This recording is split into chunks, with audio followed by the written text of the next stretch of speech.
এই ডায়োডটা এটা ফার্স্ট মসফেটের আগেই এই ডায়োডটা, তারপরে ফার্স্ট মসফেট, সেকেন্ড মসফেট হয়ে এখানে যে রেজিস্টরটা আমরা দেখতে পাচ্ছি কারেন্ট সেন্সিং রেজিস্টর, এটাই হলো সিএলআর। এখান থেকে আমাদের পুরো মাদারবোর্ডে ডিস্ট্রিবিউশন হবে।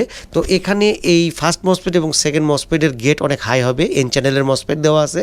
তো এই মসফেটগুলো কিন্তু গেট হচ্ছে না। গেট না হওয়ার কারণ হচ্ছে আমাদের মাদারবোর্ডের সামনে শর্টিং আছে। এখানে যে কারেন্ট সেন্সিং রেজিস্টরটা আছে, এই কারেন্ট সেন্সিং রেজিস্টরে খুব লো ভোল্টেজ ইনজেক্ট করতে হবে। লো ভোল্টেজ, আমি একটু ভোল্টেজটা দেখাই দেবো।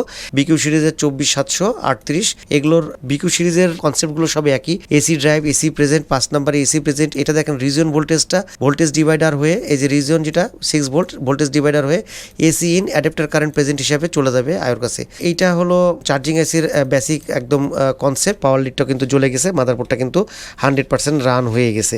এখন কিন্তু আর কোনো প্রবলেম নাই। নতুন একটা ভিডিওতে আপনাদের সবাইকে স্বাগতম জানাচ্ছি। আজকে আমরা এসপি ল্যাপটপের নো পাওয়ার একটা কেস স্টাডি শেয়ার করব আপনাদের সাথে। তো এটা হলো এসপি প্যাভিলিয়ন সিরিজের একটা মাদারবোর্ড। এই মাদারবোর্ডটা নো পাওয়ার অবস্থানে আছে। এই মাদারবোর্ডগুলো নো পাওয়ার কন্ডিশনে থাকলে আমরা কিভাবে ট্রেস আউট করব অথবা সহজে বুঝতে পারবো সেই বিষয়টা নিয়ে কথা বলবো। সেই সাথে চার্জিং সেকশনের কয়েকটা পয়েন্ট নিয়ে কথা বলবো। তো সেটার জন্য আমি ওপেন করে রাখছি এই মাদারবোর্ডেরই বোর্ড ভিউ, সেই সাথে ওপেন রাখছি এই মাদারবোর্ডের ডায়াগ্রাম। তো আসেন আগে আমরা দেখে নিই যে মাদারবোর্ডের কি স্ট্যাটাস আসতেছে। এখন আমাদের যদি এখানে ডিসি সাপ্লাইটা আমরা দেখি, এখানে আমরা দেখতেছি 19 ভোল্ট দেওয়া আছে। এটা হলো কানেক্টর। এখন আমরা ডিসি জ্যাকে এই 19 ভোল্টটা দিয়ে দেখবো রেজাল্ট কি আসে। মাদারবোর্ডটা যদি ওকে থাকে তাহলে আমরা যখন এখানে ডিসি জ্যাকটা দেবো তখন এখানে এলইডি হোয়াইট লিড জ্বলে উঠবে, এই যে ঠিক এই জায়গাটাতে, এবং এখানে অ্যাম্পিয়ার কিছু নিবে। কিন্তু এখানে দেখেন যেই রিডিংটা আসতেছে এটার ইন্ডিকেশন হচ্ছে মাদারবোর্ডটা শর্ট আছে। ঠিক আছে, এই যে আপনার অ্যাম্পিয়ারটা হাই হচ্ছে, একদম জিরো করতেছে, এর ইন্ডিকেশনটা হচ্ছে এই মাদারবোর্ডটা শর্ট আছে। এটা একদম বেসিক, খুব সহজে এটা বোঝা যাচ্ছে যে মাদারবোর্ডটা শর্ট আছে। এখন আমরা শর্টটাকে কিভাবে আইডেন্টিফাই করব অথবা কিভাবে বুঝবো? তো এই মাদারবোর্ডগুলো আইডেন্টিফাই অথবা বোঝার জন্য যে কাজটা করতে হবে, আমাদেরকে প্রথমে এই মাদারবোর্ডের যে সিএলআর পয়েন্ট কারেন্ট সেন্সিং রেজিস্টরটা আছে সেই জায়গাতে যেতে হবে, কারণ সেখান থেকে পুরো মাদারবোর্ডে পাওয়ার ডিস্ট্রিবিউশন হয়। এখন আসেন আমরা বুঝবো অথবা দেখার চেষ্টা করব জিনিসটা আসলে কিভাবে ডিজাইন করা থাকে।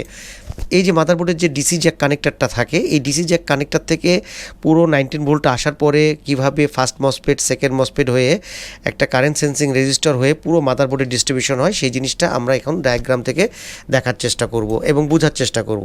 আশা করি এই ভিডিওটা আপনাদের যারা একদম বিগিনার্স লেভেলে আছেন এটার ভিন সেকশনটা কিভাবে কাজ করে সেটাও একটা বেসিক ধারণা পাবেন। তো এটা হলো আমাদের ডিসি জ্যাক কানেক্টর, যেখান থেকে আমাদের 19 ভোল্ট অ্যাডাপ্টারের যে ভোল্টেজটা সেটা পাস করে ফার্স্ট মসফেটে আসবে। এটা হলো PQ1 লেখা আছে, এটা হলো ফার্স্ট মসফেট, এবং তার আগে একটা ডায়োড দেওয়া আছে, এটা হলো প্রোটেকশনের জন্য, এবং তারপরে দেওয়া থাকে একটা সেকেন্ড মসফেট। এটা PQ2 PRW SRC লেখা আছে, পাওয়ার এসআরসি। এই পাওয়ার এসআরসিটা থেকে কিন্তু মাদারবোর্ডে পাওয়ারটা ডিস্ট্রিবিউশন হয়। এবং তারপরে আমরা যে PQ3টা দেখতে পাচ্ছি, এটা হলো ডিসচার্জিং মসফেট, যেখান থেকে ব্যাটারির যে ভোল্টেজটা সেটা হচ্ছে আমাদের পুরো মাদারবোর্ডে ডিস্ট্রিবিউশন হয় যখন মাদারবোর্ডে অ্যাডাপ্টারটা থাকে না।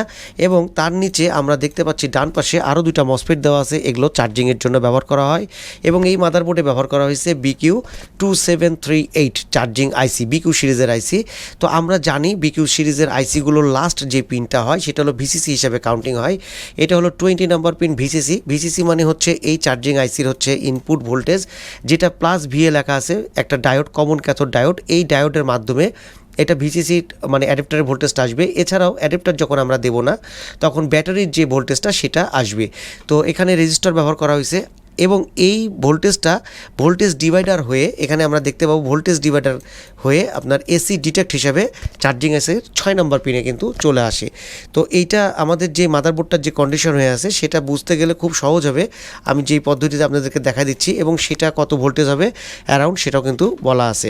তো চার্জিং আইসির ইনফরমেশনগুলো নিয়ে আর একটা ভিডিও করব।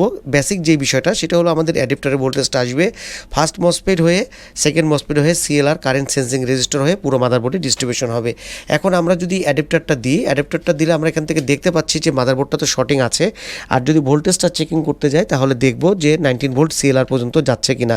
এখন আমি এই যে প্রপটা আছে, রেড প্রপটা আছে, আমি ফার্স্ট মসফেটের আগে যে ডায়োডটা আছে, ডায়োডটা তো আমরা দেখতে পারলাম ডায়াগ্রামে, এখানে ডায়োড, এই ডায়োডটা এটা ফার্স্ট মসফেটের আগেই এই ডায়োডটা, তারপরে ফার্স্ট মসফেট, সেকেন্ড মসফেট হয়ে এখানে যে রেজিস্টরটা আমরা দেখতে পাচ্ছি কারেন্ট সেন্সিং রেজিস্টর, এটাই হলো সিএলআর। এখান থেকে আমাদের পুরো মাদারবোর্ডে ডিস্ট্রিবিউশন হবে। আর এই মসফেটটা হলো ডিসচার্জিং মসফেট, আর চার্জিং মসফেটের জন্য দুইটা মসফেট আলাদাভাবে ব্যবহার করা হয়েছে।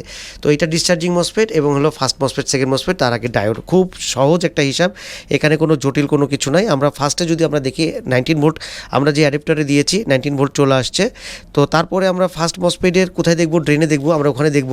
তো ফার্স্ট মসফেটের ড্রেনে, সেই সাথে আমরা ডায়াগ্রামটা দেখার চেষ্টা করব। 19 ভোল্ট আছে, বাট সোর্স সাইডে যদি আমরা দেখতে যাই, সোর্স সাইডে আমরা পাচ্ছি কিনা সেটা আমরা দেখব। তো সোর্স সাইডে কিন্তু আমাদের ভোল্টেজটা, এই সোর্স সাইডে আমরা দেখব, দেখেন ভোল্টেজটা 0 হয়ে আছে, বাট এখানেও 19 ভোল্ট আসবে এবং এটার যে গেট সেটা কিন্তু হাই হবে, কারণ এই চার্জিং আইসিটা আমরা দেখব। এখানে চার্জিং আইসির যে 4 নাম্বার পিন, এই 4 নাম্বার পিনে আছে এসি ড্রাইভ। এসি ড্রাইভটা হয় হচ্ছে সিএমআরসি, মানে এই 19 কমন সোর্স, এখানে 19 ভোল্ট আসবে। এই 19 ভোল্টের সাথে 6 যোগ হয়ে এসি ড্রাইভ জেনারেট হয়, যেটা কিনা 25 ভোল্ট এর উপরে থাকবে।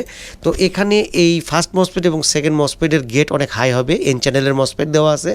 তো এই মসফেটগুলো কিন্তু গেট হচ্ছে না। গেট না হওয়ার কারণ হচ্ছে আমাদের মাদারবোর্ডের সামনে শর্টিং আছে।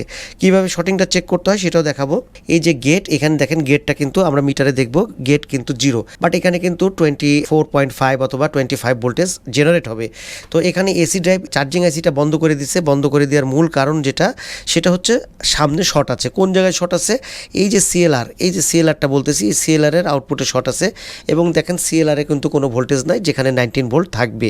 তো এই মাদারবোর্ডটা কিন্তু কাজ করা খুব সহজ, এই ধরনের প্রবলেমগুলো হলে খুবই খুবই সহজ।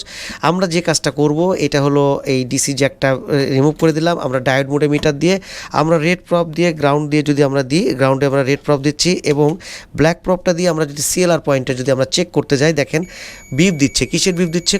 লো ইম্পিডেন্সের সাথে বিপ। দ্যাটস মিন এই মাদারবোর্ডটা শর্ট আছে। তো সেই ক্ষেত্রে এই শর্টিং থাকার কারণে মাদারবোর্ডের এসি ড্রাইভ জেনারেটটা বন্ধ করে দিয়েছে চার্জিং আইসি। তো চার্জিং আইসির কনসেপ্টটা কি? এর ভিসিসি আসবে, এসি ড্রাইভ ডিটেক্ট থাকবে এবং রিজিয়ন হবে। এই রিজিয়নটা হবে সেই সাথে সিএমআরসিতে 19 ভোল্ট হবে, এসি ড্রাইভে সিএমআরসির সাথে 6 ভোল্টেজ যোগ হবে।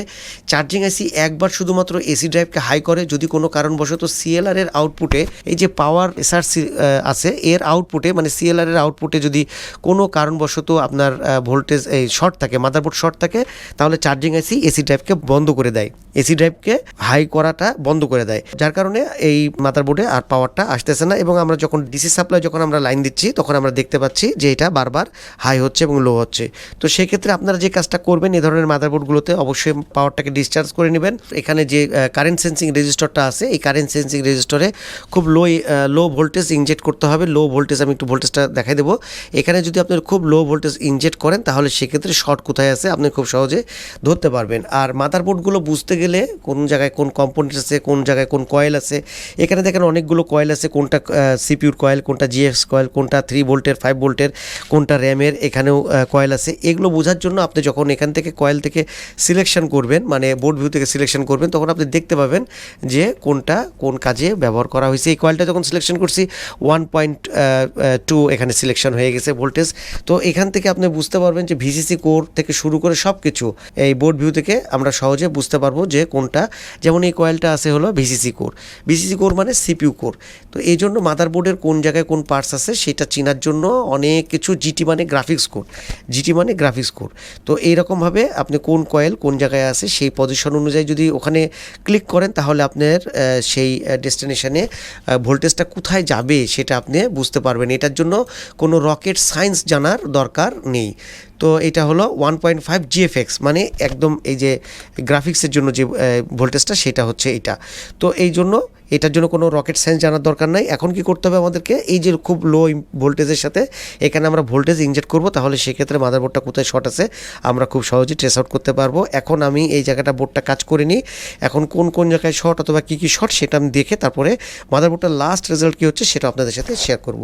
তো সে পর্যন্ত আমাদের সাথে থাকেন। আমি কাজটা করে নিই, আমি এখনও কাজটা করি নাই, তো আমি কাজটা করিনি, কাজটা করে নিয়ে তারপর আবার আপনাদের সাথে আসতেছি। সে পর্যন্ত আমাদের সাথে থাকবেন। তো ফাইনালি আমাদের মাদারবোর্ডের কাজ করা হয়ে গেছে। এখন ডিসি জ্যাকে আমি কানেক্টরটা দিয়ে দিয়েছি, দেখেন এখানে লিডটা জ্বলে গেছে এবং আমরা এখানে দেখতেছি এখন কিন্তু সেই ব্লিঙ্কিংটা করতেছে না। এর আগে আপনারা যেটা দেখতেছিলেন যে অ্যাম্পিয়ার বেড়ে যাচ্ছিল আবার লো হয়ে যাচ্ছিল, সেটা কিন্তু করতেছে না এবং লিড জ্বলে গেছে। আর যদি ভোল্টেজটা আমরা দেখতে যাই যে ভোল্টেজের কী অবস্থা, যেই জায়গাগুলোতে আমি আপনাদেরকে এর আগে দেখাইছিলাম সেই জায়গাগুলো একটু ক্যামেরাতে দেখাবো।